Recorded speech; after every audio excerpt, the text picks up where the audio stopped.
একটি সময় বলা হতো সব সম্ভবের বাংলাদেশ। এই সব সম্ভবের বাংলাদেশ শব্দটাকে অনেকেই নেতিবাচক অর্থে গ্রহণ করতেন।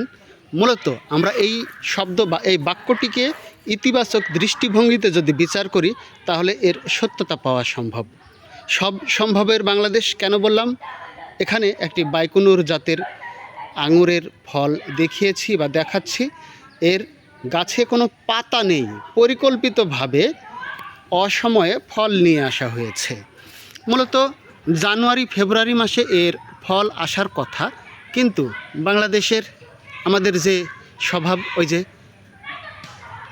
অসম্ভবকে সম্ভবে পরিণত করা, এটা কখনোই আমরা নেতিবাচক দৃষ্টিভঙ্গিতে বিচার করব না। ইতিবাচক দৃষ্টিভঙ্গিতে বিচার করেই আমরা এর সাফল্যের চূড়ায় নিয়ে যেতে সক্ষম হব, এই আত্মবিশ্বাস আমাদের রয়েছে। অতএব যারা বক্র দৃষ্টিতে বক্র ভাষায় বলে থাকেন সব সম্ভবের বাংলাদেশ মানে তাচ্ছিল্য করা, তুচ্ছ করা, কটাক্ষ করা, সেটি কিন্তু নয়। এই বক্তব্যটিকে অবশ্যই ইতিবাচক দৃষ্টিভঙ্গিতে বিচার করাটাই আমার কাছে শ্রেয় বলে মনে হয়।